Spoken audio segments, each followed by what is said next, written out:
দাদা বলছিলাম, পেহেলগাঁওয়ের যে ঘটনা সেটা গোটা বিশ্বকে নাড়া দিয়েছে এবং সেই ঘটনায় আমরা দেখলাম গতকাল ভারত সরকারের পক্ষ থেকে কড়া কিছু পদক্ষেপ নেওয়া হয়েছে।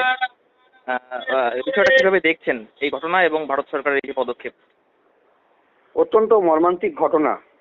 এই ঘটনার নিন্দা জানানোর কোনো ভাষা নেই। আমি বিধানসভায় এসেছিলাম স্ট্যান্ডিং কমিটির বৈঠকে। গতকাল বিধানসভায় এই বিষয়টিকে সামনে রেখে শোক প্রস্তাব নেওয়া হয়েছে এবং বিধানসভায় একটা অনুষ্ঠান ছিল, সেটাকেও বাতিল করে দেওয়া হয়েছে।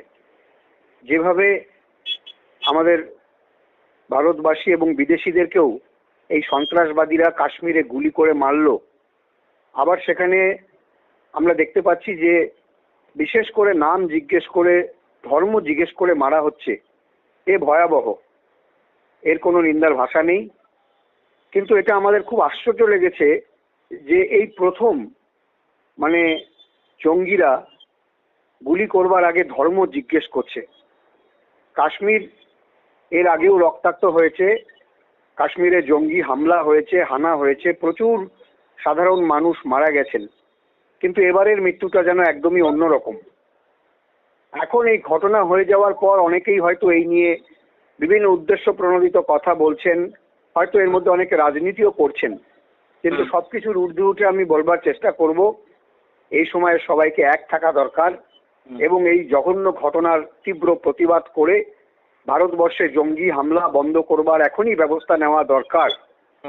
আজকে এই জিনিসটা কিন্তু বলতেই হবে যে এই ঘটনা ঘটে যাওয়ার পর আমরা বিভিন্ন টেলিভিশন চ্যানেলে বিশেষজ্ঞদের এখন মতামত শুনছি যে পহেলগাঁওয়ের যে বৈশারণ ভ্যালিতে এই রক্তাক্ত ঘটনা ঘটেছে, সেই জায়গাটিকে নাকি স্ট্র্যাটেজিক কারণেই জঙ্গিরা বেছে নিয়েছিল, কারণ সেই জায়গায় যেতে হলে খুব দুর্গম পায়ে হাঁটা পাহাড়ি পথ অতিক্রম করতে হয়, কোনো গাড়ি যায় না। এ কারণেই নাকি জঙ্গিরা এই জায়গাটাকে বেছে নিয়েছে। এবং আমরা এটা সবাই জানি যে গোটা ভারতবর্ষ পৃথিবীর কাছে যাকে মিনি সুইজারল্যান্ড বলা হয়, পহেলগাঁওয়ের এই যে বৈশারণ ভ্যালি, সেখানে দেশ বিদেশের পর্যটক ভিড় করেন।